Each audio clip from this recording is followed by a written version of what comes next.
Greetings from LA, my dear friends. This is Daisuke, and I very much hope that this video finds you well and in very good spirits wherever you are in the world. And today, if you don't mind, I would very much like to continue on with our journeys, our discussions, our discoveries, and our explorations with respect to the recent releases made by the Criterion Collection during this year of 2024. And that brings us to a title which has been designated by Criterion at 1239, spine number 1239. This is a work which is described as being from the year 1932. The name of the director is Howard Hawks, and the name of the work is Scarface.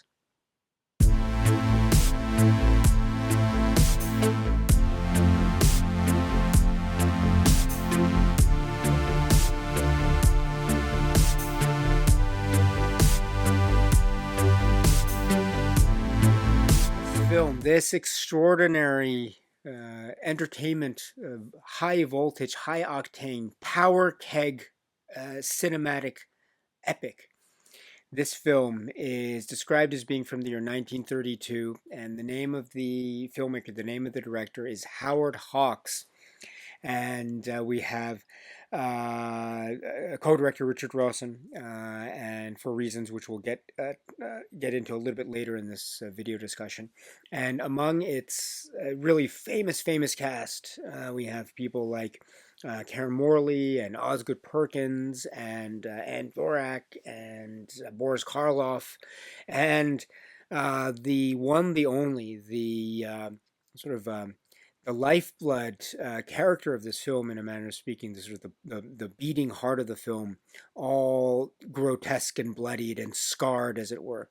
This is the character of Tony, portrayed by the one, the only Paul Muni, in this work, which is Scarface, 1932's Scarface, the Howard Hawks film Scarface, produced by Howard Hughes.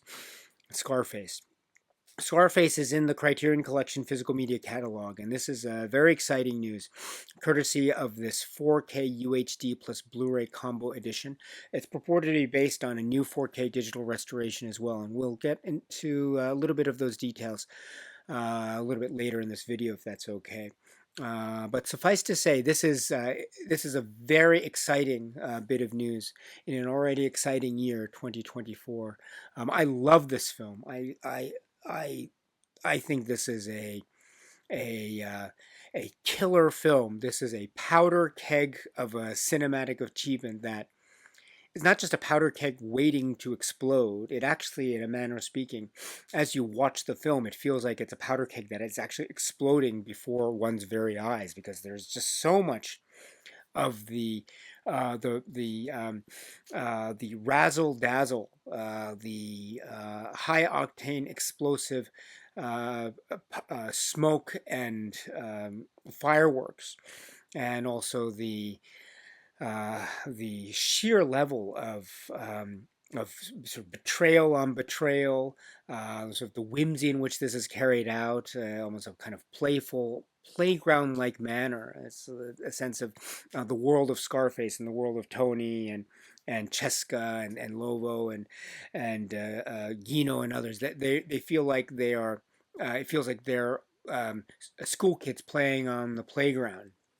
They have that type of affable, almost ne'er-do-well, or a sense of, maybe ne'er-do-well is not the right phrase, but a type of no holds barred, nothing at all to fear type of attitude, which in many ways is part of the trajectory of this film, which could be described, among other things, to be a kind of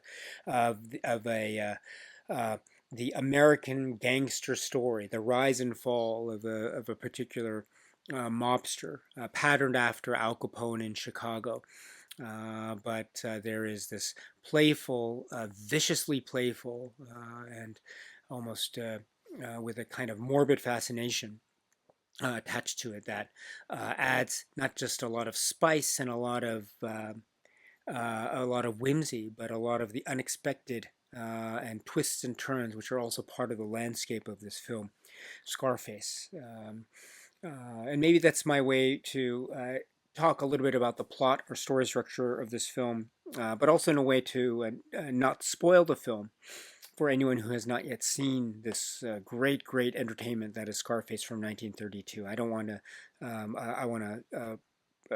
Not spoil a film for the benefit of those of you who have not yet seen this. So I'll try to be as vague as possible in that regard. But um, in that in that uh, maybe spirit, you we can talk about this film as I mentioned, the focusing in on the underworld organized crime in this manner, not just organized crime as a kind of a spot or blight or a plague on the quote unquote good public morals of society, but played in a way that is almost seething with a sense of not just contempt, but also a type of, uh, shall we say, maybe an FU type of attitude for the various institutions and establishments that are, again, trying to represent a kind of or uphold a sense of manners. And there we have more balloons, again, in this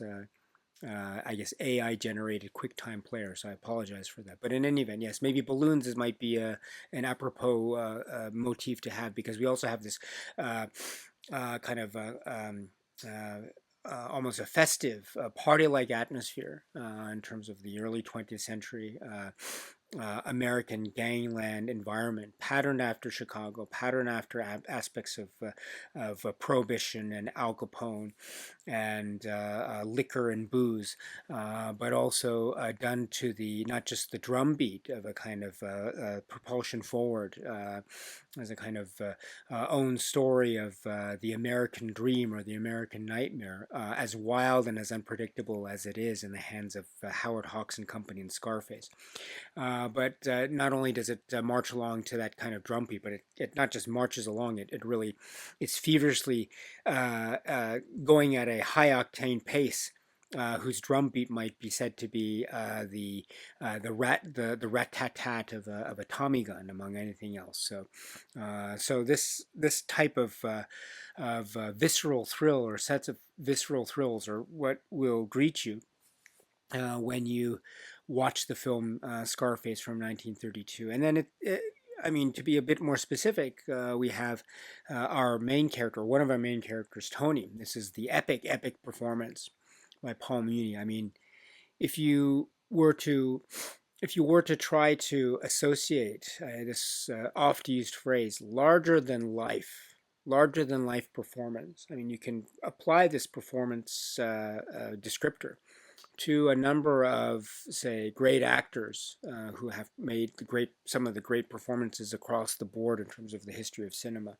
And I dare say, in that discussion, it would be very fair game, very fair game, to include Paul Muni's performance as Tony in that dialogue and discussion of what could be the great larger than life performance. Because Tony is just he he is he just leaps off the screen and with a devil may care attitude, and the little gestures that are a part of the performance, such as, for instance, the lighting of a match off of a policeman's badge, or the look of horror that Tony has, or when he realizes a certain betrayal that he senses has occurred, or maybe the glee that he has when he realizes that one of his enemies is close by, and perhaps he and his crew will be ready for a type of redemption and a redemptive arc of a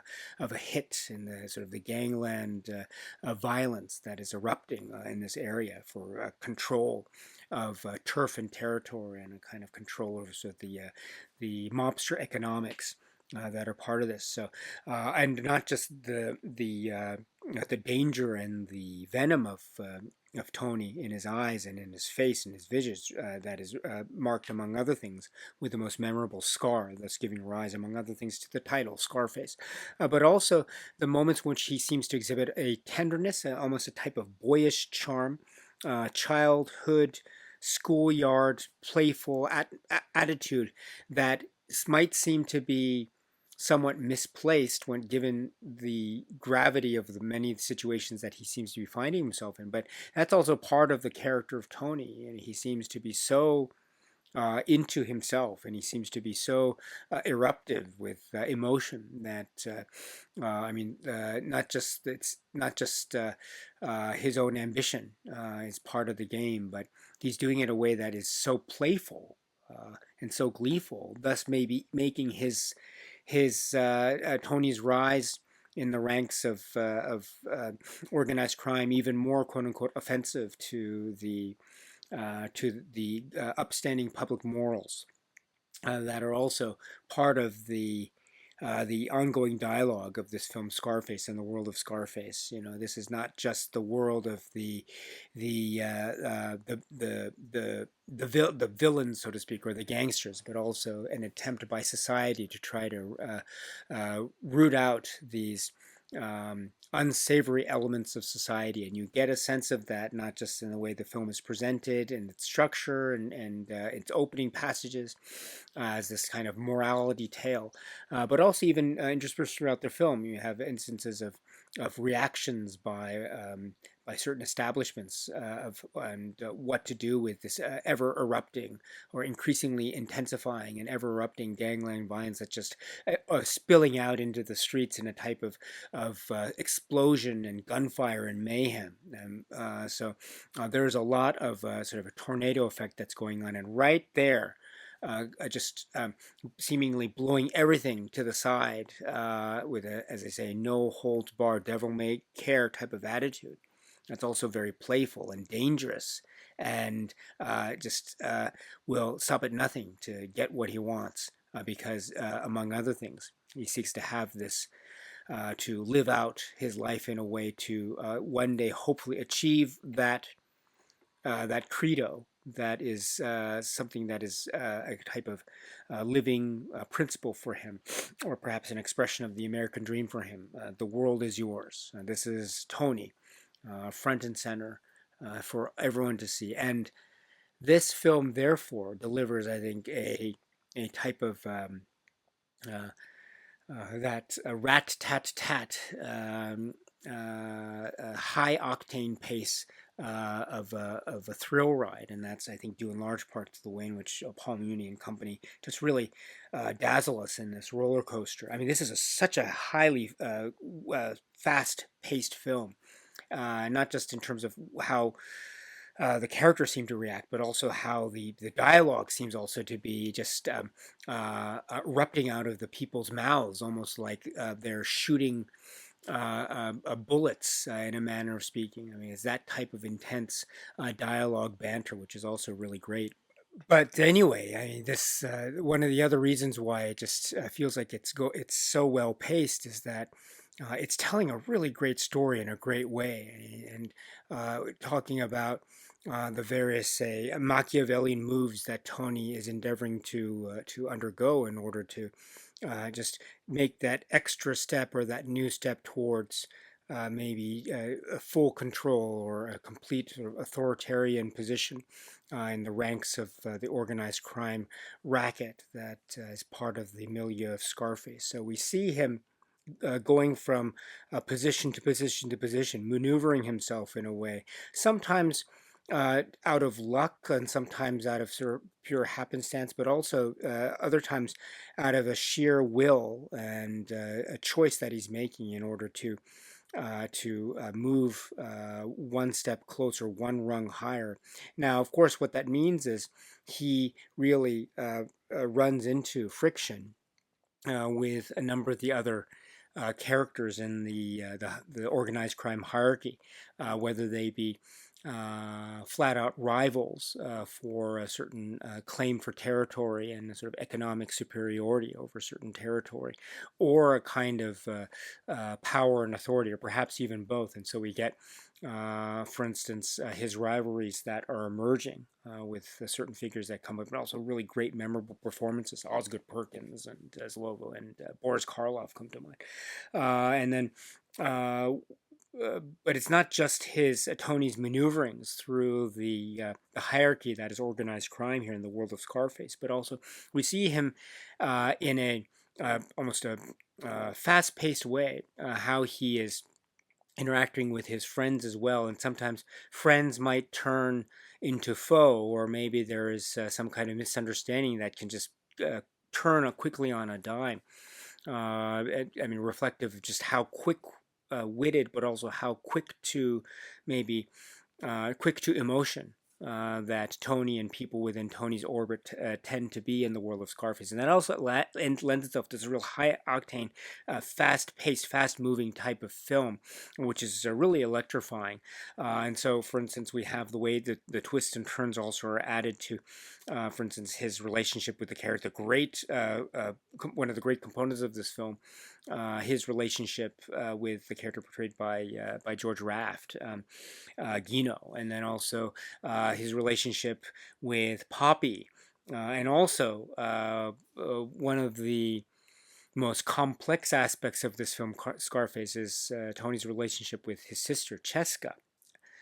And there is a lot there. There is so much there in terms of the unexpected, and also in terms of perhaps a sense of discomfort on the part of the viewer, and perhaps also too in the world of Scarface. At least as far as Cheska is concerned. But we see how that really turns and turns and turns, and also at a type of fast-paced, breakneck speed. We are catching up. We are almost out of breath as we are then confronted with the further twists of the plot. And Tony's own emotions and his own willpower and his own ambition really become these giants of sort of operatic sensibilities and feel, and then sort of culminating in this really unbelievably great and wonderfully cinematically over the top way that just lands this film, cements this in a type of cinematic historical record, and also a type of entertainment for all time. So there is a lot there in terms of the way in which this film twists and turns at such a great, fast pace, and there's a lot packed in there. And the balance between quote unquote good and evil, and ambition and family, and loyalty and betrayal, all at the heart of this grotesque, really uh, truly grotesquely bleeding, pumping heart of the heart and soul of this. That is the Tony character, Scarface himself. So this is an overwhelming film.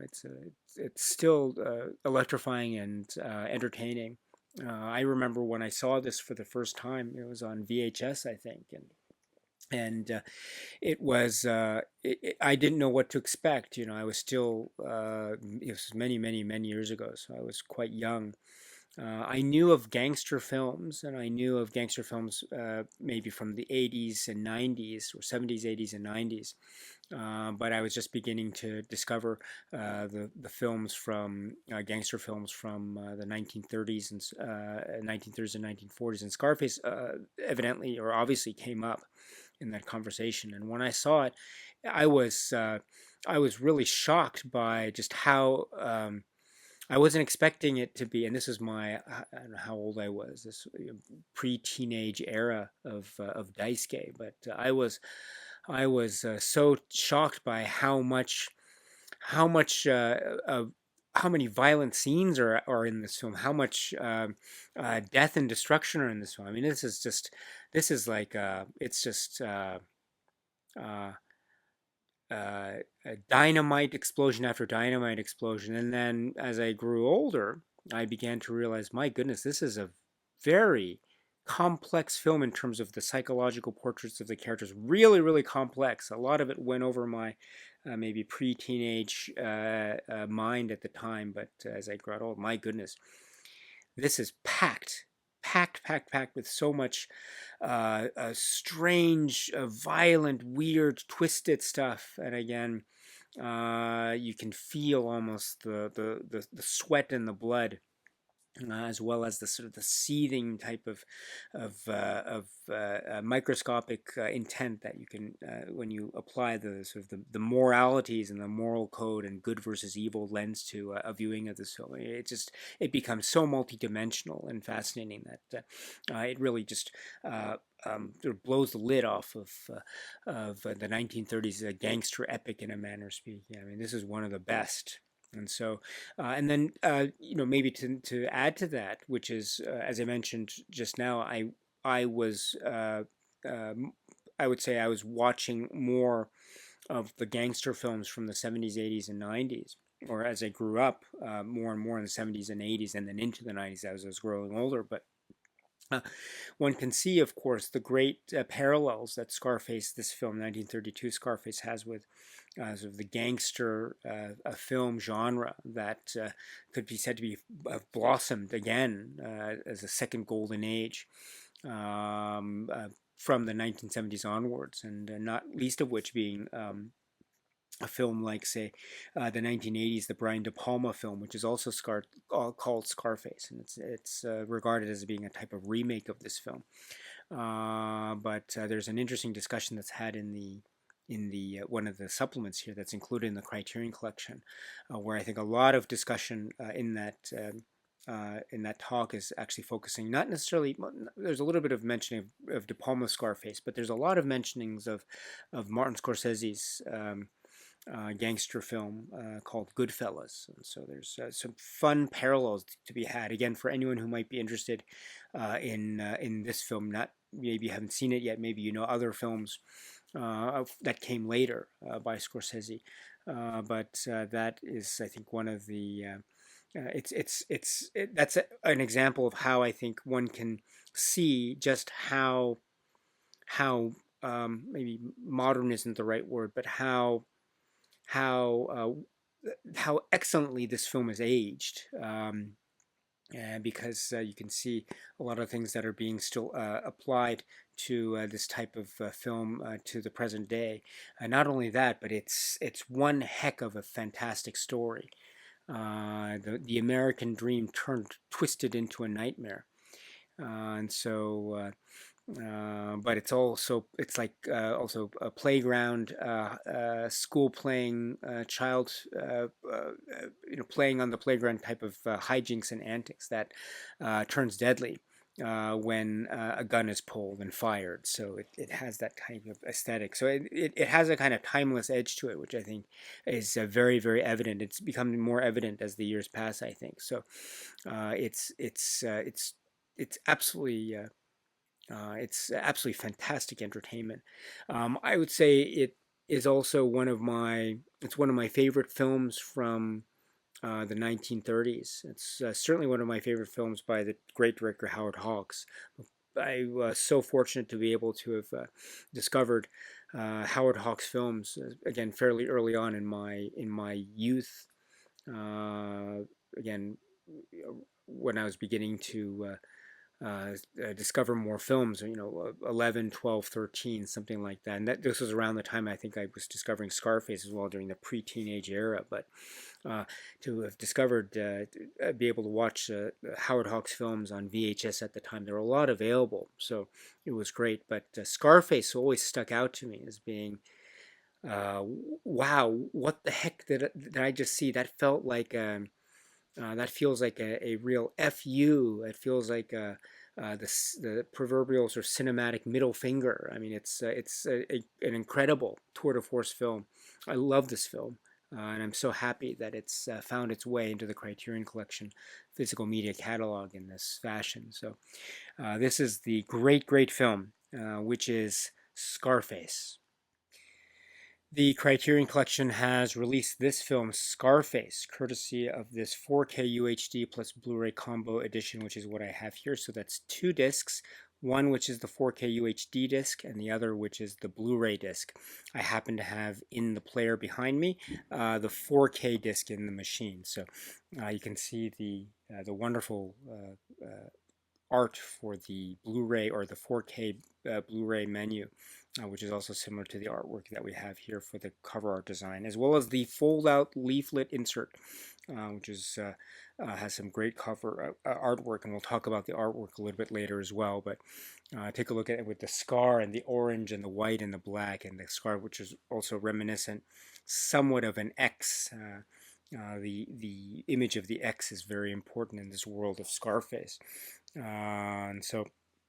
But in any event, what was I saying? Oh yes, so Scarface is now found in the Criterion Collection physical media catalog, purported to be based on what says is a new 4K digital restoration.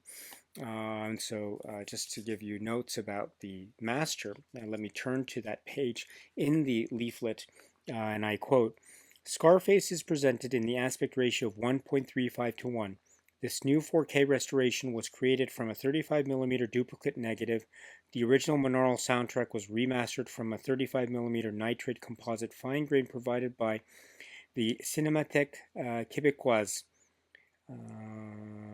Yes, a restoration NBC Universal Studio Post with additional processing by MTI Film. So this is I would say that I was very fortunate also to get the slightly older, well, not, I mean, it's still fairly recent, the Blu-ray from Imprint, which is right here. This is the great label of Imprint, and I can play this on my player, although this is not a North American release of Scarface. So I really enjoy this very much, and it looked really great on this. I would say the way that the presentation and the sound of this film is on this purported to be based on a new 4K restoration, I would say it looks excellent. It's probably going to it will be my default way of watching the film Scarface going forward, unless there's anything that will maybe rival it in terms of any future releases of this film in the coming years, of course. But I do want to say that I really enjoyed the film watching it on the Blu-ray, this Imprint release of Scarface on the Blu-ray. But while I would say that maybe the 4K restoration of this film for the Criterion release, maybe it isn't head and shoulders. It's not head and shoulders better than anything I've seen before of it. I mean, it's certainly, I think, the best I've seen it, and in my own humble opinion. But I think Scarface has been looking quite good, thanks to other releases like the Imprint release that I was mentioning there. So there's a lot of care, I think, that's going to it. So it's not I mean, you have to remember too, there's only so much that one can do in terms of quote unquote cleaning up, end quote, film from the early part of the 20th century. So it's a it's not an overly produced cleanup of the film, but the film didn't need to be cleaned up anyway. I mean, it has that wonderful 1930s vibe to it, and part of it is watching it in this great style and the great wonderful black and white photography in this way. So it's film, I think it's been treated fairly well over the course of its releases. Again, most notably prior to the Criterion release, the Imprint release, which is a really excellent release. So I was always used to this great Imprint Blu-ray release. So when the Criterion 4K came along, I would say it's my preferable version to watch it. It's not head and shoulders better than this, because this was already really great to begin with. But it's noticeably I think. It's noticeably for me preferable in that way. So I enjoyed it very much indeed. So again, based on my own subjective viewpoint and my limited capacity to express the technical aspects of this, but from a sort of gut punch type of subjective feel for it, I enjoyed it very much. And now I have the Blu-ray in the player behind me. So before I had the 4K disc, but now I have the Blu-ray behind me. And the reason why is because I want to now talk a bit about the supplements that are part of this Criterion release. So as is per the custom of Criterion's 4K UHD and Blu-ray releases, you'll have the film available on either the 4K UHD disc or the Blu-ray disc. And then in terms of the supplements themselves, you'll find them not on the 4K disc, but oftentimes you'll find them on the Blu-ray disc, which is the case here for their release of Scarface. So I have the Blu-ray in the player, and so I apologize once again for my bad presentation skills. I hope you can forgive me, but I'm going to press the supplements menu, and it takes me to 3 supplements. First is Megan Abbott and Bill Hader. And I press it, and it gives a little descriptor. I like to see those descriptions, by the way. And it says, and I quote, "In this conversation recorded for the Criterion Collection in 2024, critic Megan Abbott and actor and comedian Bill Hader discuss the many qualities that make Scarface a quintessential gangster film." This is the two of them in what appeared to be, I think it's the Criterion, like I don't know, library room or something. You see it often in these Criterion, some of the Criterion supplements. They're speaking in this room with a bookshelf or something in the background. It's really cool. But it's this discussion between Megan Abbott and Bill Hader is approximately 38 minutes. It's really excellent. So first of all, they love this film. And it's great to have their shared admiration for the film on the one hand, but they're also coming at it from different perspectives, and so it's nice to see. I mean, they mention a little bit about the influences of this film and how they came about watching this film. It's I think it's Megan Abbott who makes a reference to another great gangster film that came much later, which is called Bugsy Malone, which is one of my favorites as well. But this is a they speak a little bit when they saw the film for the first time, and then talking about going into some great entry points. For instance, the great performance, the Paul Muni performance. It's just an iconic, one-of-a-kind performance, so over the top, so brilliantly over the top. And so I think that this is a great occasion for Bill Hader and Megan Abbott to talk about the nature of performance, and indeed there are many ways there are many types of schools of performance, acting performance, and schools of acting, and so this is but one of such schools or such approaches to acting and performance, and it's he doesn't hesitate. He doesn't hold back. He certainly doesn't hold back. It's a performance where if you say anything about it, if you can say you can definitely say that nothing is held back. So it's great. And there's also this interesting relationship, or this component between the relationship between Tony and Cheska, brother and sister. And this is also brought up. This is one of the famous, or maybe infamous, aspects of the story and character dynamics of this film, Scarface. It certainly enables viewers to sort of paint in their own minds a picture of the psychological, say, maneuverings, or perhaps even maybe just from some points of view, oddities or strangeness with respect to maybe Tony's perspective on his sister, his views on his sister, and perhaps that might be an occasion to extend to a discussion of Tony's relationships with women in this film, so Poppy and Cheska, as well as and his mother, as well as others. So this is this is one of the I mean, it's a really it's very complex.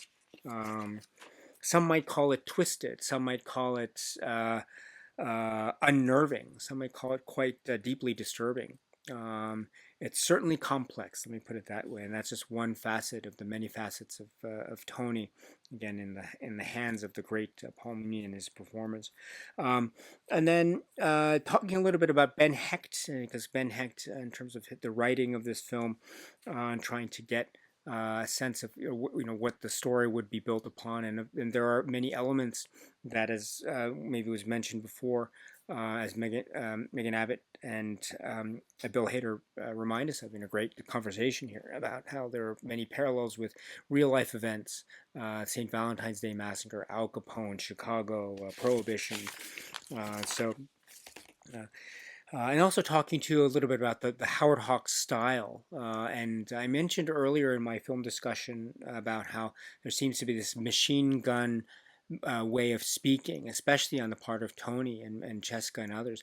There are also some interesting comments here by Megan Abbott and Bill Hader that I didn't realize until I heard the conversation. So I learned so much. And one example of my learning something new is they also mentioned too how there are other characters that also have this uh, very different rhythm pattern of speaking. They mention Osgood Perkins and how he tends to deliver his lines rather at a more slower pace than, say, Tony or Cheska or whatever. So that seems to be this. Suggested is that maybe Howard Hawks is doing this deliberately and on purpose to try to maybe throw us off, or maybe even further augment or highlight just how much of this forward motion or this momentum seems to be with characters like Tony. So it has that sense of maybe verbal momentum as well as a kind of visual motif momentum that's also very much part of the Howard Hawks style, at least in the 1930s. And then too, talking about this film in the context of the production code, and also talking about what there are various endings of this film, and we'll talk a little bit about the ending situation there as well. And so that also brings to the discussion reasons for needing to have, say, a different ending. Robert Rawson, his name is mentioned here as well, and also too how this film is also in the 1930s part of a great history of similarly situated gangster films. Little Caesar, Public Enemy, great films. Those are such great films. Um, and in as part of the dynamic, we have front and center a very volatile, and also very charismatic leading figure in this world of organized crime. But also too with the sense of how Scarface is telling its story. There are moments where the glamour is so highlighted, and the larger than life, wonderful. High cost of living, the fun times, not going out to the theater, and then with the bowling alley not so far away there, but just the nightlife and how fun it is and the glamour of it. But there's also moments in the film Scarface where things get really down and things are really sapped of their glamour. Such that it becomes a kind of not just a film where showing the possibility of maybe the looking at this violent world in a sort of glorified light, but also looking at it in a very uh, less than glorified light as well. And I love how Megan Abbott and Bill Hader do emphasize that. I mean, there's some scenes that that make this gangster life look really awful, as well as other scenes that make it look really attractive and look very inviting indeed. And then also to Megan Abbott and Bill Hader talk about some of the subsequent films that came out. Brian De Palma's Scarface, also Scorsese's films, Goodfellas and The Departed. I love the banter here, or I love the conversation that Megan Abbott and Bill Hader have. For instance, about there are some scenes about Goodfellas and Scarface, and I always sense the similarities between Scarface, 1932 Scarface, and Goodfellas from 1990, directed by Martin Scorsese. But I didn't realize just how close a kind of kinship, a sort of spiritual kinship connection, one can say, that is had between Scarface and Goodfellas. I didn't realize just how close that spiritual connection was until I heard this conversation. So that's great. And then talking just, I mean, it's operatic. I mentioned how this film has a type of operatic feel. It was Megan Abbott, I think, mentions a Contemporary Times review referencing Shakespeare, how this was Shakespearean. Also, the idea of wanting to make a film that was like the Borgias in Chicago, complete with all the psychological malfeasance that has associated with it. So this is a really great conversation. I think this is it's wonderful, and I love to like Bill Hader. I think Bill Hader's really great. Megan Abbott's really great, and they have this great. And Bill Hader's asking questions every once in a while of Megan Abbott about the history of this, and Megan Abbott obviously knows the the Hollywood cinema history, Howard Hawks films, Scarface, etc. So it's wonderful. So this is a great conversation. Please check this out if you can. This is approximately 38 minutes. So that's the first of the supplements. Next is Leah Jacobs. In this interview, and I quote, in this interview, film scholar Leah Jacobs examines director Howard Hawks' innovative techniques for editing the sound and dialogue in Scarface. This is approximately 18 minutes. And this is really great too. This is Jacobs speaking one-on-one, facing us, the camera, talking to the camera, as a wonderful, it feels like it's a cinema talk or a great seminar on Howard Hawks and sound film, early talkies in the 1930s, how this, and we're reminded about how the sound film was a relatively new advent, technological advent by the time Scarface came around. So the trend was maybe one of the appeals was having what was oftentimes advertised as being a quote unquote all talky picture, but there was still the trend early on in the sort of nascent period of sound film technology, according to Lee Jacobs in this great conversation about how the films, it would be common to have films that were made or designed such that not the entirety of the film would be quote unquote a talkie film, but maybe some scenes would be shot in a way that would still be in the silent film mode. And so it's interesting to see a film like Howard Hawks' Scarface then thrust into this onto the scene like this, because you can see that there are there are certain ways in which the film uses title cards to showcase some of its story, especially at the outset, and then also you see visual motifs that are very almost. They have this. Uh, Not that it's exclusive to the silent film category, but it has a certain silent film, one can say silent film appeal in the way in which visual motifs are really pronounced. The X that shows up a lot in this film. It's really pronounced, almost like shadows on a wall at some instance, that really carries forth this visual element, a la maybe a subtle undercurrent of the silent film uh, uh, perceptions at play there. But what also is interesting is Jacobs mentions here in this great conversation is the way in which this also maybe not necessitated, but led to the hyper realized pace of the speech and action, or because maybe it was to showcase the action of the film and to, of course, have explanatory dialogue or dialogue between characters or explaining some plot point, but it was done in a way that was really almost maybe not sped up, but it was really high paced, especially from characters like Cheska and Tony, etc.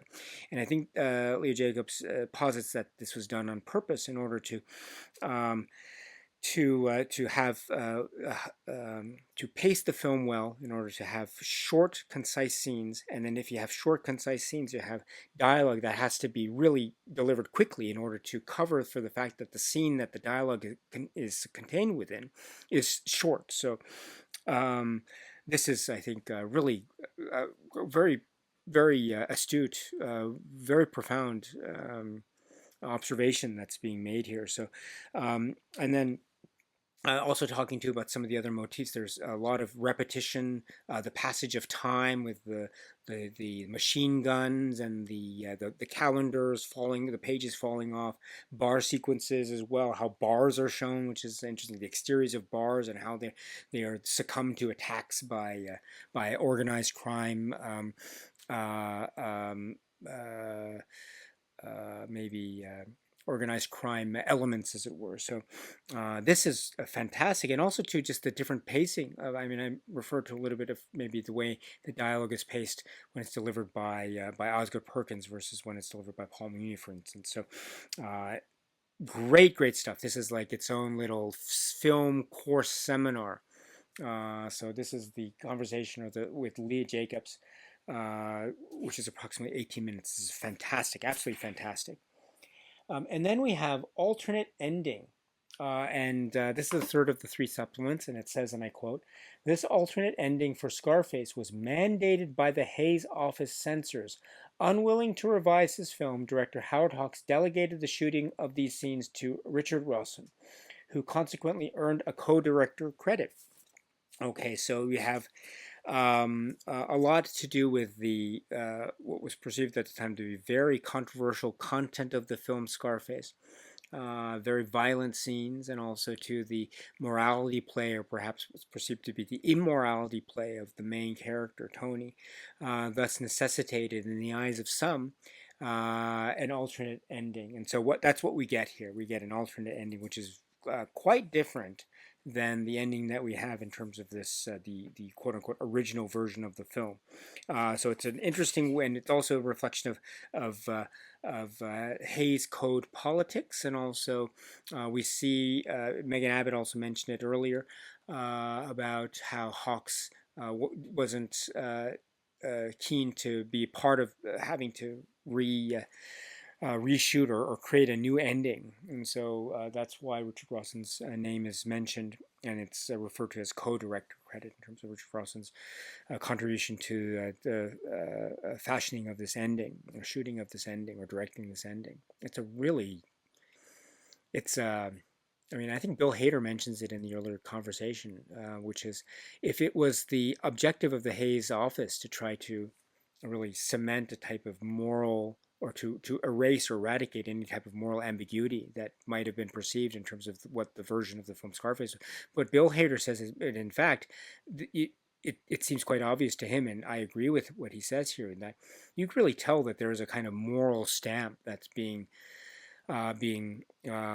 affixed to the story and landscape of the original version of Scarface, because you see, I guess, as I say, the highs of Tony, and also the lowest of the lows of Tony, and so he looks nothing of the glamorous nightlife loving gangster, but rather he is really he's sometimes seen at a low point, and so that itself seems its own way of stamping a moral code on the film, as a matter of speaking. So, but in any event, the alternate ending is the alternate ending, and it is part of the history of Scarface. It's a really fascinating historical document, as well as what could have been, or what in fact was, in certain alternate versions. So, in any event, definitely worth checking out if you can.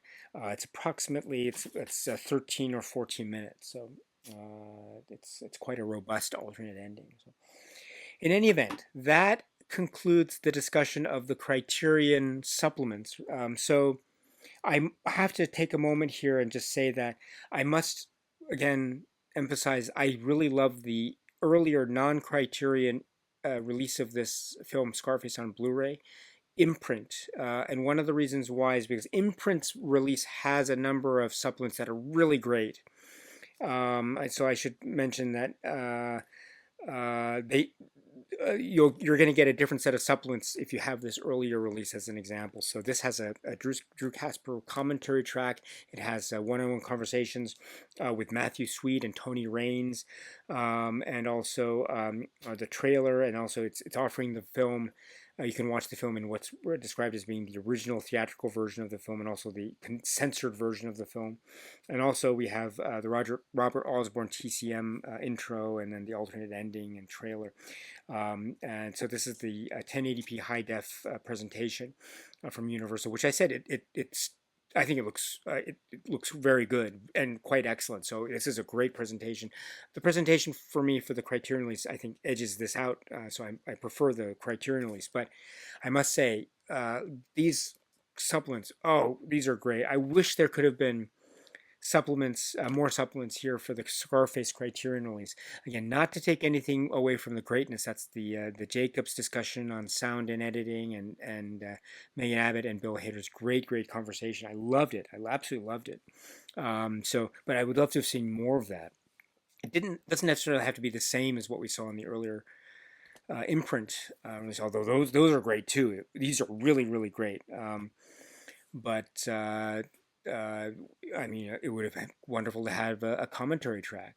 This commentary track, by the way, that's on the imprint release. It's Drew Casper's commentary track is excellent. So again, I would have loved to have seen more. I would love to have had more supplements for the Criterion release. But if you are interested, you do have another option for this. And as far as I can tell, this is a disc that I can play on my USA region a player. So that might be of interest to people who are looking for some more supplements on the film Scarface. But again, I don't want to take away anything that's the greatness from the supplements that we already have with this Criterion release. It would have been nice to have seen more, but what we do have is really excellent. So please take that into consideration with regard to the Criterion release of Scarface. And so now let me round out our conversation about the Criterion release of Scarface by speaking about other aspects of the physical media contours, the artwork. I should mention the artwork here. It's great artwork. I love this, as I mentioned, black, white, and orange motif, which we saw also mirrored in the disc menus as well. So I should say the artwork is credited to art director Sarah Habibi, Eric Skillman, illustration Mark Chiarello, and art production coordinator William Breeze, print production artist Craig Phillips, artist Julie Sussman. So I really enjoy this. Look at that. You get that. I love these portraits too that adorn the inside parts of the inside pages here. Let's look at that. Look at that there. It's great. Absolutely great. I love those. So that's the artwork, and you can see the artwork here, part of the package of the, sorry about the glare here. There you go, in the front and the back, and I love that font too, Scarface font. It's just oozing that type of 1930s cinema charm. It's great. And the choice of the orange is genius. So, and I should say too that the fold-out, it's the fold-out type. So I'm not a fan of the fold-out type. I wish this could have been the stapled booklet with robust pages, but I must say that in addition to the great artwork that's also part of the fold-out here, we have Gangster Style, which is the Imogen Sarah Smith essay, and it's an essay that's just not on one side. It starts here and it actually carries over onto the other side. So there's a lot of pages here, which is great. I think the fact that it's this wonderfully long essay, I think would have merited a staple booklet format for the insert. So it's a great essay, really, really great essay. I'm a great admirer of the work of Imogen Sarah Smith. She is a scholar par excellence, cinema historian par excellence, and able to express it so well. And this is a great example, another great example of this gangster style, talking about Howard Hawks, talking about sort of the history and buildup of the film. It has a really rich and sort of complex history in terms of the production and making of in the 1930s. And so you get a history lesson about cinema history. You get a real great take on Scarface itself, and also the subsequent sort of ripple effect of this film, as well as other things. So please watch the film first. My strong suggestion is watch the film Scarface first, and then after you have watched the film, you can read the great essay by Imogen Sarah Smith, Gangster Style. So please check it out if you can. Those are the opening pages of the great essay. So it's really wonderful. I've read it a number of times already. So, and I'm just going to put it back in the flap. I'm just opening up the case here. You can see Scarface, the disc. This is the black and white disc, which is the 4K UHD disc, and then with the orange font, and then the disc itself with the orange being the Blu-ray. So you've got different color schemes. I just want to remove this. Look at that. The X. Oh, the dreaded X. If you happen to be a character, if you find yourself being a character in the world of Scarface, you wake up one morning and you end up becoming a character in Scarface. If you're a character in Scarface, my strong recommendation to you, my dear friends, is to whenever you're in a house and you're walking and you enter a room and you enter the room and you see all these X's on the walls and the windows, walk away as soon as possible. There's nothing good that's going to come out of walking into a room with all these X's on the walls. So, okay, that's my little bit of advice for anyone who happens to be a character in the world of Scarface. And the Scorsese film The Departed by a good measure as well. I can extend the same. So if you're a character in The Departed or a character in Howard Hawks' Scarface, don't ever walk into a room with all these X's. So, but it's okay. I think Criterion has protected us from the curse that is the X by safely covering up the offending X mark with the 4K disc and the Blu-ray disc. So bravo, Criterion.